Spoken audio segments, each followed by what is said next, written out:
এগুলো লিখেছিলাম।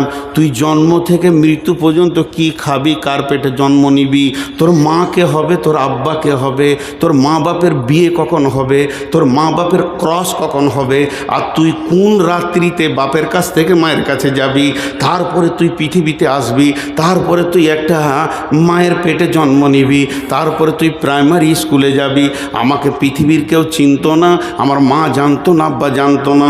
যেদিন আমার মায়ের মেন্সটা বন্ধ হয়ে গেল, মা প্রথমে জানলো আমার পেটে কেউ আসছে, তো আমার নাম যে নূর মোহাম্মদ হবে আমার মা জানতো না। এরপরে আমার আব্বা জানলো আমাদের দুইজনকে আল্লাহ সন্তান দিয়েছে। আস্তে আস্তে আমার নানা মামা, আমার দাদা চাচা সকলে জেনে নিল। এবার যেদিন পৃথিবীতে আসলাম সেদিন প্রথমে পঞ্চায়েতে জানলো, একটা জন্ম সার্টিফিকেট বেরিয়ে এলো। এবার পঞ্চায়েত জেনেছে, পৃথিবীর কেউ জানে না। যখন 5 বছরের তখন প্রাইমারি স্কুল জানলো যে এই এলাকায় নূর মোহাম্মদ নামে একটা ছেলে আছে। প্রাইমারিতে পড়তে পড়তে যেদিন মাদ্রাসায় এলাম তখন মাদ্রাসাওয়ালারা জানলো। এবার মাদ্রাসাওয়ালারা যখন জানলো, আস্তে আস্তে এরকম একটা জালসাতে আমাকে পাগড়ি বেঁধে দিল। এরপরে লোক জানলো যে মৌলবি হয়েছে। তারপরে 2টি মাদ্রাসাতে কাজ করলাম, তারা জানলো যে এই লোকটা ছেলে পড়াতে পারে। মসজিদে কাজ করলাম, তারা ইমাম হিসেবে জানলো। আস্তে আস্তে আল্লাহ আমাকে একটা চেয়ার দিল, বক্তব্যের চেয়ারে আজকে 20 বছর। এখন বাংলাদেশ জানে, এখন ত্রিপুরা জানে, আসাম জানে, মির্জাল জানে, বড়লেন জানে, পশ্চিমবঙ্গ জানে, ঝাড়খণ্ড জানে, বিহার জানে। এত বিশাল পরিচিতি ঘটেছে। তা আল্লাহ এবার আমাকে সামনে রেখে বলছে, রে বেঈমান, এ মুনাফিক, ওরে গাদ্দার, ওরে ধোঁকাবাজ, তুই একবার বল 53 বছর আগে তোকে কে চিনতো, 54 বছর আগে তোকে কে চিনতো? তোর নামের পরিচয় ছিল না, তোর নামে কোনো আধার কার্ড ছিল না, তোর নামে প্রাইমারি সার্টিফিকেট ছিল না। তখন আমি চিনি পৃথিবী 50,000 বছর পূর্বে তোকে আমি জন্ম দিয়েছি। তুই আমার কাছে আছিস, আমার কলেস্টোরে জমা আছিস, তোর কপালে আমি তকদির লিখেছি আর তুই একটা সেরা বক্তা হবি, ক বছর বক্তব্য করবি, তারপরে তুই কবরে যাবি। এগুলো সব আমি লিখেছি। তোকে কি একবার আমার শুকরিয়া আদায় করতে হয় না? আমার কাছে তুই কত লম্বা জিন্দেগি তুই থাকলি। বাপের কাছে মাত্র 20 বছর 50 বছর থেকেছিস, পৃথিবীর মাটিতে না হয়ে তুই 100 বছর থেকেছিস। আর এত পৃথিবীর মায়াতে তুই চিটিয়ে লেগে গেলি, আর আমার কাছে তুই কোটি কোটি কোটি বছর কাটালি। আমার প্রেম কি তোর দিলে ঢুকবে না? এর থেকে গাদ্দার কে হতে পারে? যে আল্লাহর কাছে কোটি কোটি বছর কাটিয়ে এলো, সে আল্লাহর প্রেমে চিট লাগছে না। আর পৃথিবীতে তোকে 3 দিন পাঠালাম, এত তোর জমিনের আর মালের চিট বসে গেল মাথাতে। হ্যাঁ, বাপ জন্ম দিল, মা কোলে করে পায়খানা ফেলে মানুষ করলো, আজকে 27 বছরে করে দিয়ে মাত্র 3 দিনের বউ এসেছে, বাপ মায়ের বুকে লাত মেরে দিলে। হ্যাঁ, 3 দিনের বউয়ের এত প্রেমের চিট ধরে গেল। তো আল্লাহ ওই রকম বলছে, তোদেরকে পৃথিবী খেয়ে ফেললো, গ্রাস করে নিল, মদে মাতালে সুদে চলে গেলি, একবার তো রবকে খেয়াল করলি না যে তোকে এতদিন তার কলেস্টোরে গোছিয়ে রেখে তোর রুজিকে লিখে পৃথিবীতে পাঠালো, এত সুন্দর করে তোর অবয়ব নিয়ে আসলো, তোর একটা লাইন আল্লাহ তৈরি করেছে, সেই জায়গায় তুই এসে পৌঁছেছিস। আর একবার জোরে বলি সুবহানাল্লাহ। আল্লাহ আমাদের প্রত্যেককে এইভাবে বানিয়েছে কি বানায়নি?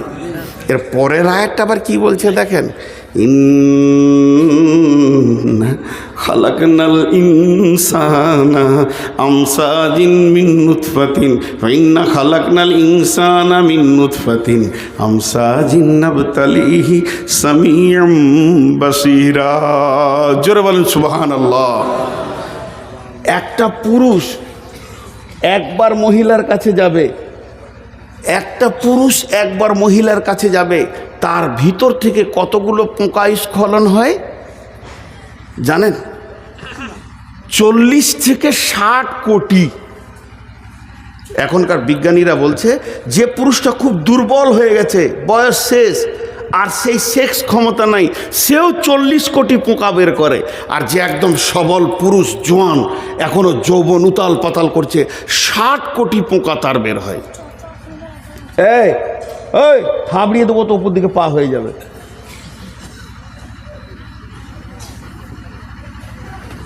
কত বললাম? 40 থেকে।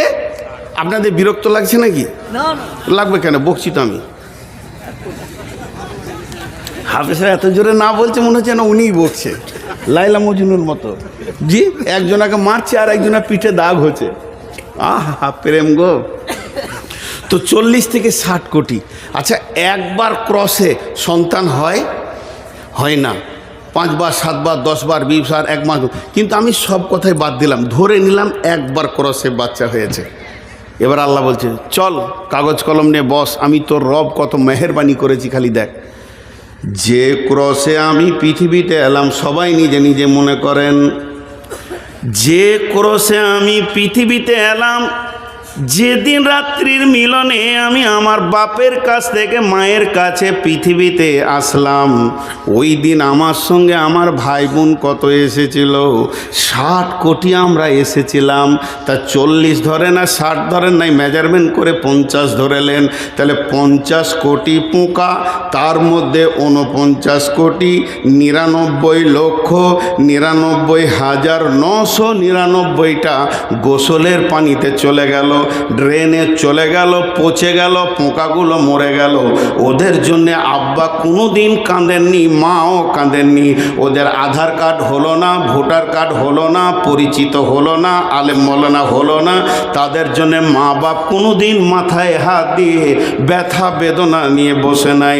তো আমার আল্লাহ বলছেন এই 50 কোটির ভিতরে আমি আল্লাহ তোকে একা টেনে নিয়ে এসে এত সুন্দর চেহারা আর মাথাতে মগজে জ্ঞান বিজ্ঞানের লাইব্রেরি, হাত পায়ের ফোল্ডিং দিয়ে এত সুন্দর করে বানালাম, তারপরেও আমাকে তুই চিনলি না। হাজি ভাই, এখানে 2000 লোক বসে আছেন। আমার বড় ভাই সদ্য ওস্তাদ ভাজন উঠে গিয়ে একটা লোকের হাত ধরে টেনে নিয়ে যে মাছ খান, মাংস খান, ভাত খান, ফল খান। হাজি ভাই, 2000 লোকের ভিতর থেকে যদি একজনকে টেনে তুলে নিয়ে যাই, তোকে ভাবতে হবে যে আমার হৃদয়ে ওর কত মহব্বত। কথা ঠিক বলেছি না ভুল? এতগুলি 2000 লোকের মধ্যে কাউকে নিল না, উনি ভিতরে গিয়ে একজনকে হাত ধরে টেনে নিয়ে যে মাদ্রাসার রোমে খাওয়াচ্ছে, তাহলে ওকে জানতে হবে যে আমাকে 10,000 লোকের ভিতর থেকে টেনে এনেছে, মানে আমার প্রতি একটা আলাদা মহব্বত আছে। আল্লাহ বলছে 60 কোটির ভিতরে তোকে একা নিয়েছি আমি। সুবহানাল্লাহ বলতে ইচ্ছা করছে না? তাহলে আমার রব আমাকে কত ভালোবাসেন। মানুষ বলছে খালি তুই তোর সৃষ্টির দিকে তাকা, তোর সৃষ্টির দিকে তাকা।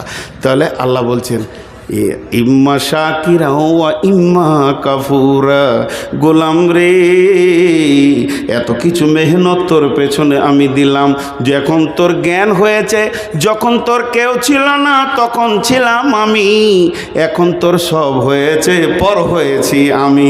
শুধু তাই নয়, এবার মায়ের পেটে তোকে খেতে হবে, তার জন্য তোর মায়ের মেন্সটা বন্ধ করে দিলাম, তোর মুখ দিয়ে খাওয়ালাম না, কোরআন দিয়ে আমার নাম নিবি, তেলাওয়াত করবি, কোরআন পড়বি, জিকির করবি, সাজদা করবি, তোর জবানকে আমি পাক রেখে দিলাম। তোর মায়ের কটের সঙ্গে তোর নাভির কটটাকে মিলিয়ে দিয়ে ওই মেন্সটাকে তোর জন্যে খাবার বানালাম। আস্তে আস্তে তুই বড় হলি।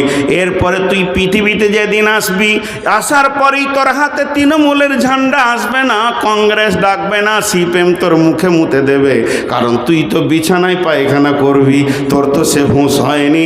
অতএব তুই পৃথিবীতে কিভাবে খাবে আমি রব চিন্তা করেছি।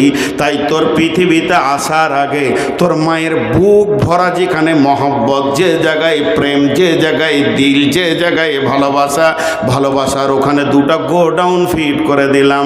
শুধু গোডাউন ফিট করলাম না, তার ভিতরে তোর যেমন নারী যেমন খাবার নিতে পারবে ওই রকম মেজারমেন্ট করে খাবার দিলাম। শুধু খাবারটা দিলাম না, রাত্রি 12টায় খাবি, 1টায় খাবি, দুপুরে খাবি, সকালে খাবি, সব সময় গরম মাল পাবি, বাসি মাল তুই পাবি না। মায়ের বোঁটা ধরে চুষবি, একটা বোঁটাতে 130-এর ওপরে লিক আছে বন্ধুরে, একটা লিক নাই। শুধু তাই নয়, সেটাকে রিপিট করে দিলাম, তার পাশে কোনো লোম দিলাম না, যাতে করে তোর ভিতরে মায়ের কোনো খারাপিটা তোর পেটে চলে যায়। রিপিট মেরে দিলাম, তারপরে তোর মুখে বোঁটা দিলাম। আস্তে আস্তে তুই দুধ খেলি, গায়ে শক্তি হলো, তারপরে তোকে দাঁত দিতে শুরু করলাম। করলাম। এবার যখনই তোর দাঁতে পরিপূর্ণ এসে গেল, শক্তি সবলে যখন তুই 14 বছর 16 বছরে হয়ে গেলি, তখন তোর মুখে অন্য নাম নাই, তৃণমূল কংগ্রেস জিন্দাবাদ জিন্দাবাদ। আল্লাহ বলছে করলি কি রে, এতদিন তোকে এই পর্যন্ত নিয়ে এসে শেষকালে রবের নাম ভুলে গেলি। আল্লাহ হালকা করে ছেড়ে দিলেন, ইম্মা শাকিরাও ও ইম্মা কাফুরা। মন যাবে মান, না মন যাবে মানিস না, তবে তোকে একটা রোডে ছেড়ে দিয়েছি।